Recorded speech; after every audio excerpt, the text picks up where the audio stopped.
Quería preguntarle si en las otras religiones existe este tipo de inquietudes y su evolución hasta el momento, musulmanes, budistas, etc. Bueno, de lo que yo sé, en algunas sí, es decir, he visto en congresos internacionales de ciencia y religión, gente del judaísmo, del cristianismo de distintas confesiones, vamos a empezar por ahí. Las confesiones más tradicionales, más históricas, suelen tener un desarrollo en este tema. Pienso en la Iglesia Luterana, en las diversas líneas de la Iglesia Luterana. Los anglicanos tienen también centros, por ejemplo, en Oxford, en Cambridge, tienen institutos dedicados a este tema y son generalmente anglicanos los que participan allí, por lo menos los que lo llevan adelante. Después, dentro del cristianismo, hay más dificultad en algunas confesiones, como los evangélicos y las iglesias de los últimos siglos de separación, que suelen adherir a una lectura bíblica más literalista, no cuentan con un desarrollo de la hermenéutica bíblica que los libere de este tipo de enfoque. Entonces, tienen más bien una postura, por ejemplo, en el campo de la creación, creacionista. Por supuesto que han hecho caminos diversos, con matices, pero en gran medida son creacionistas. Basta ver alguna página de creacionismos, que hay muchas en internet. Y bueno, hay un instituto también de creacionismo, con museo y todo esto, pero ha habido también intentos de concordismo, es decir, de aminorar un poco, porque claro, es curioso que, por ejemplo, en un país como Estados Unidos, que tiene un desarrollo científico y tecnológico de primer nivel, en buena parte de la población coincida con lecturas tan literales de los textos bíblicos, o sea, en el fondo negacionistas de la evolución, o cosas que nos llaman la atención, como el terraplanismo, en fin. Pero bueno, todo esto responde en gran medida justamente a una cuestión hermenéutica. Curiosamente, el problema, digamos, se resuelve o tiene una línea de resolución no en el campo de las ciencias naturales ni de la filosofía de las ciencias, sino de las ciencias humanas, es decir, cómo interpretamos los textos bíblicos, lo que mencionamos hace un ratito, y ellos no lo tienen, pero bueno, ha habido intentos de morigeración, de matización. Por ejemplo, hay una obra bueno, no me acuerdo el autor, que se llama Creacionismo, es un largo libro de las distintas posibilidades o caminos que tomó el creacionismo. Y por ejemplo, en algún momento hubo unos que sostuvieron, frente a la evidencia de los fósiles, que había habido una primera creación hasta el diluvio. Los seres que se encuentran fosilizados, dinosaurios y otros, en realidad son de ese primer periodo, y después hubo una nueva creación de la que dependen los seres que hoy conocemos. Y entonces ahí pueden leer tranquilamente el Génesis 1 de manera creacionista, fijista. Fijista sería la posición de que las especies son las mismas en sus orígenes que ahora. Así que bueno, es un camino curioso, es una forma de concordismo que no resiste una crítica lógica muy profunda, pero que responden todos al mismo problema, es decir, cómo leemos los textos bíblicos. Entonces, ante la dificultad, digamos, de tener dos verdades, optan por una y terminan en posiciones tan extremas como las que conocemos. Esto respecto a los cristianos, habría que hacer un estudio. De hecho, por ejemplo, en Coherentibus ahora vamos a publicar un artículo de un equipo de profesores de biología de Brasil que son de tradición protestante y que estudian un poco el tema de qué pasa realmente, por ejemplo, en las escuelas con este tema, qué se enseña, porque ahí lo que deberíamos revisar nosotros es qué enseñamos en la catequesis, en las escuelas, sobre estos temas, ¿no? Porque a veces a nivel principios hay un gran avance, de hecho el magisterio católico ha hecho avances interesantísimos en el siglo XX, yo mencioné un texto de Juan Pablo II, pero en realidad hay que recordar textos como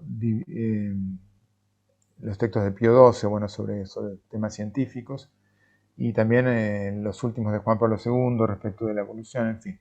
Pero quiero decir con esto que dentro del cristianismo hay esta pluralidad. El judaísmo tiene bastante desarrollo de lo que yo puedo conocer en algunos temas parecidos a los temas como enfocamos nosotros en gran medida. Gracias, Lucio, por la exposición. Te quería hacer una pregunta bastante puntual. Cuando hablaste de la tipología de Barbour, el punto 4 de integración, no sé si son palabras de Barbour, dijiste que la integración se daría usando métodos de cada campo de conocimiento, o sea, el teológico y el científico, usar métodos y contenidos de la otra, o sea, de la otra disciplina. Yo no sé si esto es algo de lo que intenta hacer Peacock, que estaba en el artículo que pasaste, que no llegaste a leer ahora. Para mí ese tipo de afirmaciones me resultan justamente muy eclécticas, y el eclecticismo, al contrario, me parece que más que una integración es volver al planteo de las vías paralelas, o si querés, medievalmente, de la doble verdad. Y eso va contra la idea de una integración, pero no sé qué es lo que quiere decir él o quien haya hecho esa afirmación, ¿no? Sí, muy interesante, Octavio. Bueno, es un gran tema, es decir, en el fondo depende, más allá de Barbour, en esto consiste la empresa de hacer una teología de la naturaleza que integre las ciencias. El problema de fondo es, respecto de los contenidos, qué valor epistemológico atribuimos a las afirmaciones científicas. Porque un gran debate durante el siglo XX, por ejemplo, con Popper, es que las ciencias avanzan por falsación. Entonces están siempre al borde, digamos, o amenazadas porque digamos, venga otra teoría que reemplace la vigente, porque hay hechos que contrastan a la anterior. Entonces, la integración depende también de esta consideración respecto de la validez del conocimiento científico. Por ejemplo,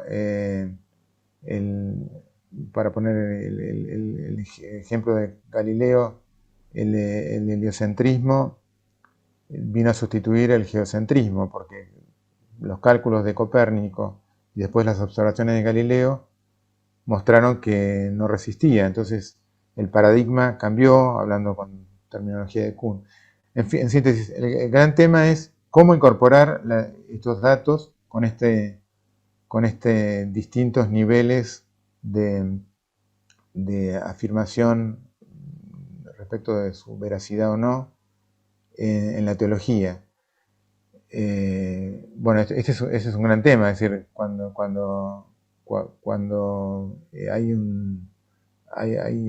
hay distintos niveles claros. Por ejemplo, el geocentrismo se terminó de caer cuando se generalizó la observación astronómica con nueva tecnología y con viajes fuera del planeta. Entonces ya pasó a ser una afirmación hipotética a una afirmación absolutamente comprobada.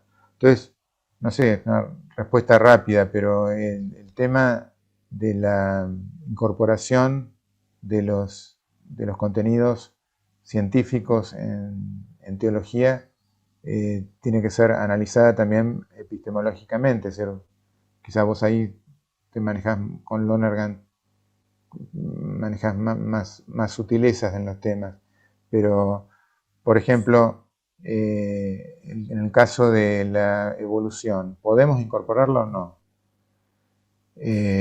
Bueno, hay algunos todavía que niegan el hecho, porque ahí habría que distinguir el hecho, la teoría y la cosmovisión. El hecho parece ser hoy en día muy difícil de rebatir. Claro, inductivamente pueden aparecer después ejemplos que hablen de lo contrario, pero está en la masa, eso dice Juan Pablo II en un escrito, cuando habla de la teoría evolutiva, está en la masa convergente de datos provenientes de disciplinas que funcionan autónomamente, como la paleontología, la genética, la anatomía comparada, etc., que decir lo contrario, de que no hay evolución, es casi, parecería ser una cosa absurda, ¿no es cierto? Entonces, ahora, otra cosa es la teoría explicativa. Darwin propuso selección natural, después se le agregó en la teoría sintética la genética, las mutaciones, pero aún está incompleta. Y otra cosa tercera es la cosmovisión, donde entra la filosofía, es puro azar, etcétera, son otros niveles de debate. Entonces, para responderte una respuesta que daría para un curso entero, yo creo que hay que dejar espacio también al debate epistemológico de cada teoría, cada cuestión, y desde allí incorporar o no con recaudo. También también termino con esto, con un tema que es muy fundamental. La teología no es el dogma. La teología intenta expresar la fe con las comprensiones a disposición, pero pueden ser que sean relativamente falibles en un tiempo. Entonces, otra cosa es el dogma, que tiene que pronunciarse en el caso del catolicismo sobre la esencia de la fe. Entonces,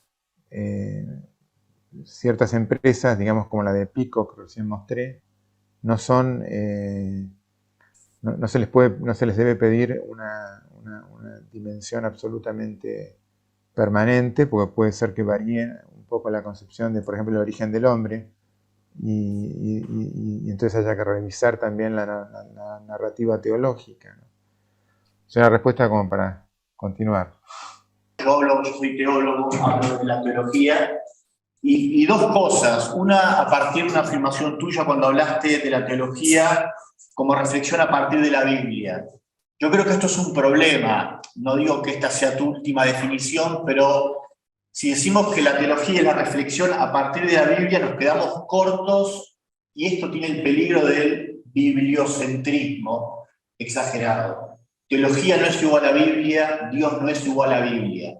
Entonces acá me parece que hay que recuperar una impresión de los padres y de la escolástica, que hablaban antes del liber scripture, del liber nature y del liber vitae.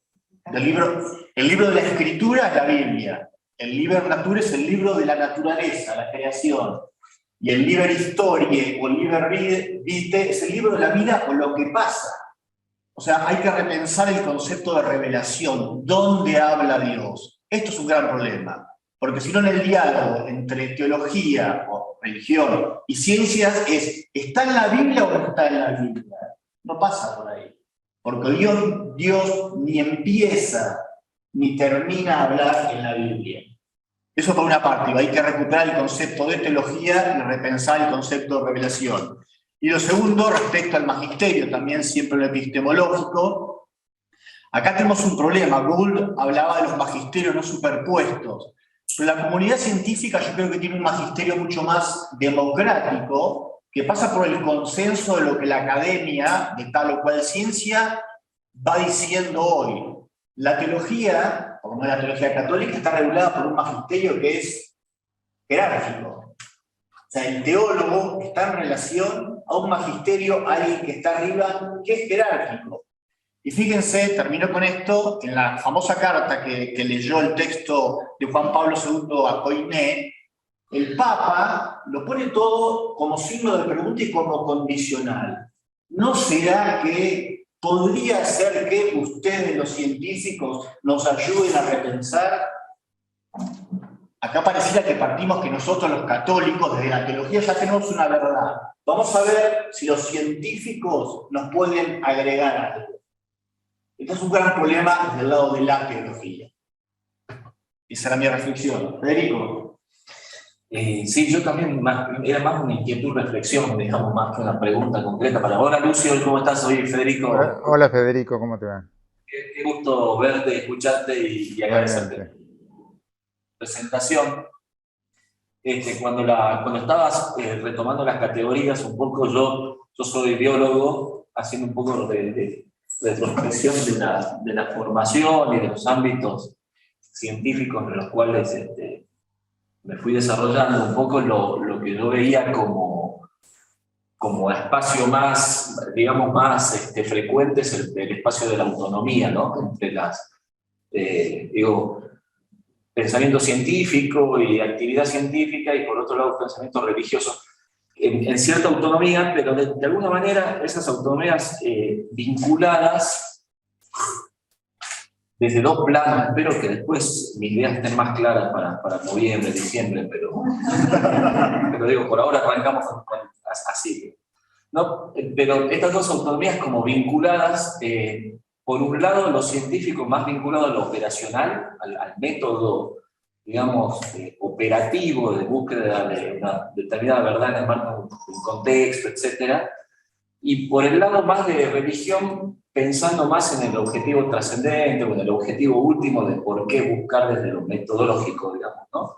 Entonces, si bien, por lo menos yo lo percibo como una autonomía, esta autonomía que responde como dos planos diferentes en la práctica, o que se plantea así como dependiendo de dos planos diferentes. Sin embargo, digo, esto me lleva a esta reflexión, ¿no? Que es lo central en el método científico es la definición de la pregunta de investigación. Ahí arranca un poco todo, digamos, ¿no? Y si esa pregunta está vinculada, digamos, a este otro plano del para qué y por qué, digamos, pone un poco en crisis esta autonomía absoluta que existe entre las dos miradas. Y ahora me parece que esto también en el avance de las ciencias, que capaz que esto es menos claro cuando hablas de física o hablas de microbiología, etc. Pero cuando estás hablando de ciencias del territorio, cuando estás hablando de ciencias sociales, ecológicas, aplicadas, etc., creo que cada vez es como más fuerte la incidencia del por qué en la pregunta de investigación que después te desarrolla la aplicación del método científico en el desarrollo. De hecho, ahora, esta semana había un artículo en Nature de una investigadora cordobesa, ecóloga, que lo que plantea es que la vida funciona como una trama, como un entretelado. Y eso de alguna manera me hacía reflexionar, ¿no? Si la vida funciona como entretelado, digamos, ¿cómo puedes en ese entretelado separar autonómicamente estas dos miradas, ¿no? Entonces cada vez es como que las veo más intervinculadas. Pero bueno, esa es la reflexión que me abría tu presentación sobre esta mirada también de lo autonómico. No sé cómo lo ven, si hay alguna evolución de eso, o lo vemos más adelante en octubre. Creo que estamos en un momento también de mucha vinculación de la ciencia, mucho más que antes, ¿no? Y después, esto que pensaba yo en la distinción entre teología y religión, por un lado, que sería interesante también trabajarla, y después como durante mucho tiempo la teología y la filosofía parecían situarse en un lugar jerárquico más preeminente, ¿no? Entonces, bueno, significa repensar el método también, ¿no? Porque tampoco uno puede ser especialista en todas las disciplinas para hacer el diálogo, y a veces entender el método que tiene otro, con la formación que tiene otro, implicaría a mí hacer ese mismo camino, que es imposible, ¿no? Cada uno lo puede hacer. Yo quería hacer otro aporte, en realidad pensaba en relación a la lectura literal de los textos bíblicos, que si bien ya hace muchos años la Iglesia propone la idea de la hermenéutica y de la interpretación de los textos bíblicos, es verdad que aún hoy, como decía Lucio también, en la catequesis o cómo repensar en la escuela la enseñanza de la religión o de la perspectiva incluso cristiana, seguimos repitiendo. Incluso me animaría a preguntar acá quiénes creen, por ejemplo, que los relatos de, no sé, el bautismo de Jesús ocurrió así como se relata, ¿no? Que se abrió el cielo bajo una paloma. Y muchos adultos me dicen, y sí, yo creo por fe que eso es así. Entonces, bueno, en eso hay todavía un largo camino para hacer, de cómo escudriñar lo simbólico del texto bíblico, y también en Diálogo Ciencia y Religión quizás nos reducimos al texto del Génesis, ¿no? Lo primero que sale es el texto del Génesis, y en realidad toda la escritura hay que revisarla desde una perspectiva hermenéutica, no solamente el tema de la creación, ¿no? Sino todos los textos hay que situarlos en su contexto, entender qué quisieron decir, para quiénes estaban escritos, en qué época, qué género literario usaba el autor. Bueno, eso para pensar a aquellos que no están en el ámbito de la teología, se abre un mundo ahí, ¿no? Y es importante tenerlo en cuenta. Sí, a mí me conmueve el infantilismo en la fe, tanto en el ámbito catequético, digamos, como en el ámbito universitario. Hay mucho infantilismo, pero hay mucho desconocimiento, y a veces hasta estamos más aferrados a esta mirada hermenéutica más infantil, porque es la más fácil, la más sencilla de entender y también de transmitir. Esto es así porque lo dice la Biblia, y si lo dice la Biblia tiene razón, entramos en una falacia, en una falacia de autoalimentación singular, ¿no? De razón singular. Y dentro del ámbito universitario, que es el ámbito que nos convoca a nosotros, cómo destrabar esa hermenéutica. Porque uno dice, bueno, en la catequesis, en los colegios, ¿cómo se da la catequesis? Bueno, yo sí le soplaba a Federico, la catequesis se da de manera mítica, es un mito y lo tenés que crear de determinada manera, y todos repetimos, y las crisis vienen en la juventud, con el adolescente que empieza a cuestionar todo, y yo qué le digo, bueno, llamo a la profesora o al profesor de catequesis, el profesor de catequesis que te va a decir, lo mismo que te dijeron en primaria, no hay una evolución y no hay una pedagogía de la fe más adulta. No se da en el ámbito del colegio y tampoco se está dando en el ámbito de la universidad, por eso yo celebro estos ateneos, digamos. Es decir, este es un ámbito de decir, bueno, destrabemos esos conflictos y animémonos a cuestionar si le bajó la paloma o no le bajó la paloma a Jesús. Es decir, ¿qué me tira abajo mi fe el ver si había una paloma o no fue una paloma, o qué fue lo que pasó en el bautismo de Jesús? No hay alguien que se anime a dar respuestas, inclusive dentro del ámbito teológico. No sé si la palabra es animarse, pero no hay una hermenéutica tampoco que quiera. Sí, por ahí no estamos preparados, ¿verdad? No, claro. O sea, no sé, uno humildemente dice, a ver, estoy acá porque todo eso lo siento, lo asumo como propio, pero por ahí no me siento en condiciones de transmitirlo a nivel profesional, laboral, académico, entonces como un reconocimiento primero de esa necesidad, ¿no? O sea, en eso se consigue. Digamos mucho bien a los alumnos, Pero, a mí, a nosotros. Claro.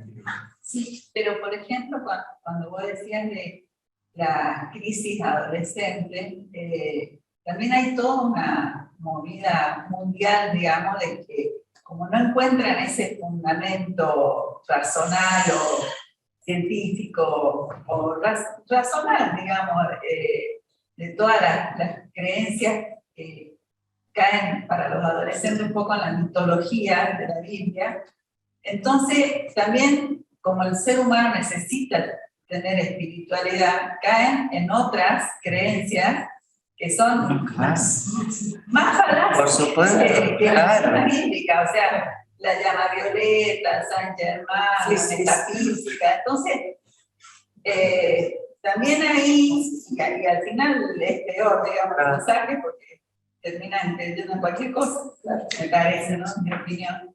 Hay alguien acá Por ahí también es la importancia de fundamentar realmente con raciocinio, o sea, una cosa es la fe individual de cada uno y otra cosa es poder explicar esos fenómenos naturales, físicos, químicos, sociológicos, que nos den una respuesta a esa escritura bíblica que fue, como decía, en una época, digamos. Pero si no, bueno, los de la tierra plana, o sea, hay un montón de cosas que tienen menos sentido que lo ya racionalizado de cierta forma, digamos. Muy buenos días o medios días a cada uno de ustedes. Yo estoy en Córdoba en este momento Se me ocurrían varias, ¿no? Pero digo, como para ir despuntando el diálogo. Lo primero, esto, como un poco de la respuesta a por qué lo bíblico. También hay que olvidarse que cuando hablamos de teología, nosotros siempre hablamos de la teología católica, pero existen otros tipos de teologías que también entran en diálogo y que también tienen a destinatarios de muchos de nuestros alumnos universitarios o desde la escuela media. También entonces por eso también la cuestión centrada en la Biblia, porque tiene que ver con la interpretación de lo bíblico. En nuestro caso es a través de un magisterio, pero tenemos problemáticas de alumnos o de gente que es evangélica, por ejemplo, y que tienen otra mirada y que también hay que trabajar estos temas. Por eso me parece que la perspectiva bíblica es entendida en esa clave y no tanto, digamos, entendido como la absolutización de la Biblia, sino como no la única para los católicos, formas de revelación. Pero para otras religiones sí es la única, o para otras teologías sí es la única forma de revelación. Entonces me parecía eso importante a veces aclarar. Segundo, el concepto de ciencia. Muchas de las problemáticas que surgen, por ejemplo, que pueden ser desde la ética, están planteadas fuera de los textos bíblicos porque tienen que ver con teologías morales elaboradas, por ejemplo, y en ese caso, ese tipo de diálogo se plantea hoy en el mundo como unas disciplinas, no tanto como ciencia y religión. No digo que esté bien, no estoy haciendo una apreciación sobre los conceptos, pero sí en la forma de diálogo, porque lo que netamente hoy se entiende por ciencia es el concepto de las ciencias naturales y exactas, que nosotros lo podemos discurrir, tendremos 1000 cosas para decir. Y como tercero, simplemente acotando al tema de lo que decía recién, yo no alcanzo a ver la señora de recién el nombre, esto de lo mito y demás, tenemos otros problemas, o sea, sí, el tema del origen de la vida en los adolescentes, pero también el tema de estas nuevas filosofías que han surgido de las proyecciones, o por ejemplo todo el tema de la reencarnación, ¿no? Que son otras temáticas que están muy presentes en los adolescentes y que llevan todo una forma de vida, lo cual nos muestra que hay un interés por el tema, ¿no? No es que los adolescentes todo o nada les importa, ¿no? Sino que hay mucho interés, pero ¿qué pasa? Que no estamos pudiendo llegar a esos espacios que otros sí están pudiendo. Chicos leen libros enteros con propuestas que buscan por ahí encontrarle también un sentido, ¿no? Entonces creo que son grandes los desafíos. E insisto que con esto que hablaban de la catequesis también, seguimos dando como respuestas muy cortas frente a los planteos que ellos hacen, porque ellos encuentran en otros espacios otro tipo de respuesta. Y creo que también hay un esfuerzo también de la teología, de empezar a pensar una teología de la creación, por ejemplo, evolutivamente, por ejemplo, no tan antropocéntricamente, sino más cosmocéntricamente, y por ejemplo también empezar a encontrar los sentidos bíblicos con un nuevo sentido, ¿no? Interpretados a la luz de los avances de la ciencia, a la luz de los nuevos conocimientos. Un poco lo que manifestaba Cecilia, a mí me interesó de lo que pusiste, el tema de lo histórico, ¿no? O sea, de los procesos. Cuando vos decís todavía este tema del infantil, bueno, también cuando yo que estoy sobre todo en algunas cátedras de teología, uno percibe muchas veces eso en los alumnos, entonces es como entrar todo en un diálogo de cómo pasar, digamos, progresivamente, ¿no? Porque uno no puede caer de un día para otro, digamos, decir, bueno, no solo seguir, porque muchos quizás vienen con eso, entonces hay que hacer, me parece, este tema de lo histórico, de reconocer el proceso en lo que se encuentran algunos más avanzados, otros no, entonces ahí creo que es como un desafío para los profes, digamos, cómo ir logrando esa interpretación quizás no tan infantil, pero por ahí uno encuentra esta limitación que uno no puede avanzar lo que quisiera, porque también hay que esperar los procesos personales, esto que decía de esta integración que uno personalmente ha ido logrando con el avance que va teniendo, del aporte de otros. Me parece que en eso ese tema de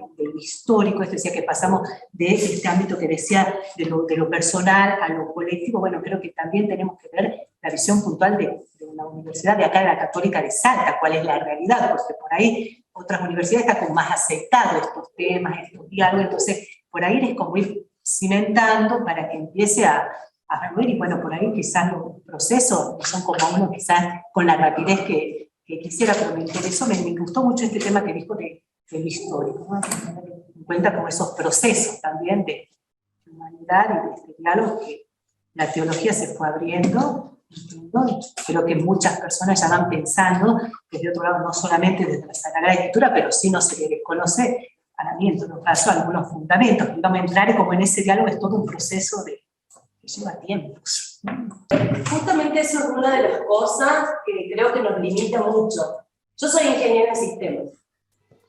Todo lo que ustedes hablaron entendí el 10%. ¿Ok? Entonces me parece que necesitamos en la universidad poder bajar a los que no entendemos, no somos filósofos, teólogos, para que nosotros también podamos, en nuestras disciplinas, con los chicos o en nuestros equipos de trabajo, poder bajar todo esto. Porque si no, escuchamos mucho, entendemos poco y nos llevamos menos todavía para, bueno, desde mi ingeniería para aplicar, ¿no? Para aplicar. En una de las cosas que dijo el padre, yo anoté una frase que dice que la ciencia responda cosas que trascienden a su método. Entonces yo decía, ¿qué cosas trascienden al método científico? Ejemplos, ¿qué cosa le puede pedir la religión a la ciencia que la trascienda? ¿De qué hablamos cuando hablamos de eso? ¿No? Eso me quedó dando vuelta, insisto, en lo poco que pude.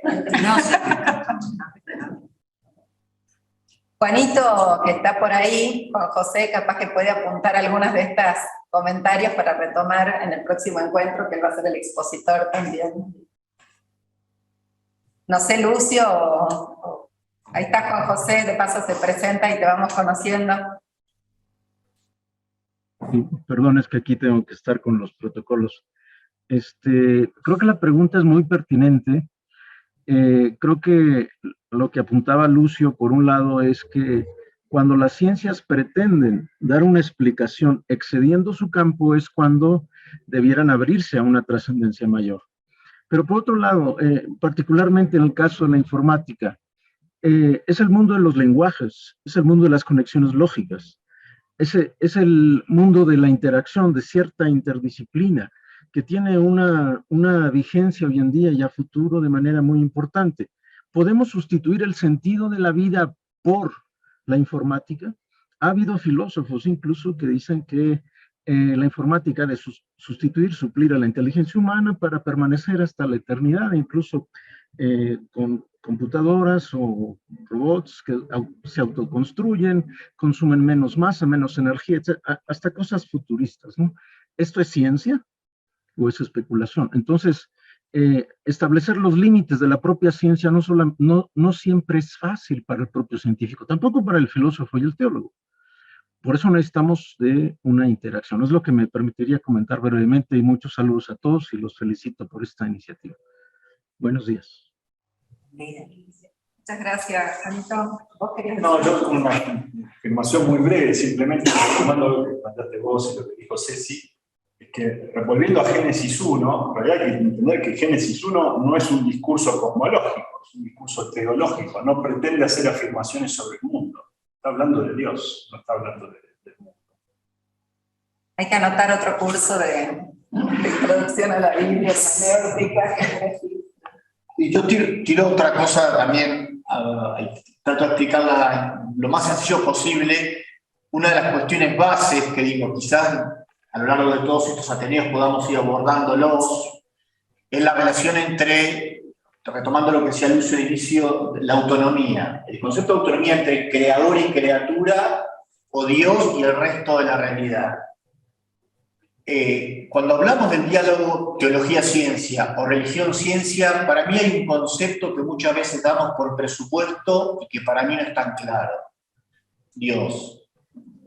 ¿Qué decimos cuando decimos Dios? Hoy hay una cuestión, brevemente, él habló del panteísmo, a ver, lo digo gráficamente, las posturas tradicionales son Dios está allá y acá está la realidad, lo que se llama el teísmo, hay un Dios que está más allá y de vez en cuando interviene, La otra postura es el panteísmo, todo es Dios, es la identificación entre esta realidad, lo que vemos, lo que existe, y Dios, todo es Dios, y una postura de alguna manera llamada intermedia, que a mí me parece muy importante, que se está fraguando en los últimos decenios, sobre todo el diálogo ciencia-religión, que es el panenteísmo. Hay un libro que Lucio, por supuesto, conoce, que acaba, el último que sacó, creo, la Cátedra Ayala, editado por Clayton y otros científicos y teólogos religiosos, que hablan de esta cuestión del panenteísmo. ¿Qué quiere decir panenteísmo? Que todo está en Dios y Dios está en todo. No panteísmo, todo es Dios, sino panenteísmo. Dios está en todo y todo está en Dios. Acá después hay muchas cosas para discutir, pero lo que voy simplemente es esto. Cuando hablamos del diálogo ciencia-religión o teología-ciencia, no podemos dar tan rápido y por presupuesto de que el concepto base de la religión y la teología, Dios, estamos totalmente de acuerdo, o está claro, o no hay que repensarlo. Yo personalmente creo que el panenteísmo es una vía que se abre y que está muy poco explotado en la teología católica, muy interesante para el futuro de la fe madura y del diálogo teología-ciencia. Perdón, ¿eso hablaría de la infinita presencia y la infinita distancia entre Dios y sus criaturas? Claro, el problema es la distancia y la presencia, y cómo, bueno, científicamente, cómo pensamos el concepto de infinito. A ver, lo que hay que mantener siempre, perdonen las categorías, es la relación trascendencia e inmanencia, porque Dios no se agota en la realidad. En ese sentido, Dios está más allá de la realidad, que es trascendente, pero a la vez Dios es inmanente, está en medio de todo. Estas categorías de autonomía trascendente y heteronomía inmanente, ¿no? De alguna manera jugar con eso. Hay una pregunta ahí, Maximiliano levantó la mano, que está conectado virtualmente. Adelante. Hola, buenos días. Primero, felicitar a todos, a los panelistas, al disertante. La verdad es que es una experiencia muy enriquecedora. Simplemente hacer un comentario desde nuestro lado, desde el lado de la ciencia, tener en cuenta que la ciencia es por y para el ser humano. Me parece que si empezamos desde ahí, la fe, la religión, también es por y para el ser humano, y me parece que podemos encontrar puntos de encuentro y no puntos de desencuentro. En ese aspecto era simplemente el comentario que quería hacer, y nuevamente felicitaciones a todos. Gracias. Maximiliano es médico, así que también para tener en cuenta los distintos abordajes del diálogo. Bueno, no sé si alguien más. Lucio, ¿querés hacer algún comentario para ir cerrando? Bueno, son muchos temas que han salido muy interesantes y me resulta valioso eso porque provoca líneas de acceso distintas, desde las ciencias, desde la teología, desde la filosofía. Quisiera hacer una última referencia a la filosofía, que es como por ahí ha estado más ausente, pero evidentemente muchos de los temas son científicos. O sea, los científicos a veces manejan sus especialidades, pero no, como en otros campos, pero no desarrollan el pensamiento filosófico respectivo, donde se juegan muchos de los temas. Así que creo que también en el diálogo entre ciencia y religión hace falta esta mediación filosófica que a veces está ausente. Pero bueno, han salido un montón de temas, ¿no? Realmente creo que son para seguir pensando y mi interés inicial en la ponencia era creo que el tema ciencia y religión es como un cliché, un nombre, una etiqueta, digamos, de cosas que están siempre permanentes, como son la razón y la fe, cómo combinarlas, y que disparan hacia caminos muy distintos, y en una tarea que necesita de la sumatoria también de los accesos, las especialidades y este tipo de debates. Así que, bueno, yo agradezco la invitación y bueno, me quedo pensando en muchas de las cosas que se dijeron. Conseguimos, gracias al contacto de Lucio, una donación, participamos de un concurso con el Instituto de Ciencia y Religión a través de la Fundación Templeton, y nos han asignado 36 títulos en español de Ciencia y Religión, que van a llegar pronto, así que podemos ir ampliando también la bibliografía. Entre los libros está el de Lucio, si podés, Ernesto, compartir la placa, que se publicó el año pasado, y recomendarles también, está pronto la publicación, todavía en prensa, pero me hacía acordar, hay un segundo librito que acompaña el de Crisis Ecológica, que publicó Eucasa también, que se llama Conversión Ecológica. Ahí hay un artículo de Román Guridi, que se llama Conversión Ecológica y Escritura, que apunta directamente al texto del Génesis, haciéndose cargo de esto que se le imputa, digamos, al catolicismo, de haber contribuido a una dinámica muy antropocéntrica con el mandato de someter y dominar al resto de la creación, ¿no? Él va al nudo y hace un planteo de eso, así que se los recomiendo también cuando salga para que lo podamos leer. Bueno, gracias a los que están conectados virtualmente, gracias Lucio, Juan José, Lorena y bueno, y todos los demás que pudieron participar. Y nos vemos el jueves 27 de abril con la presentación de Juan José sobre Ciencias de la Vida y Humanidades.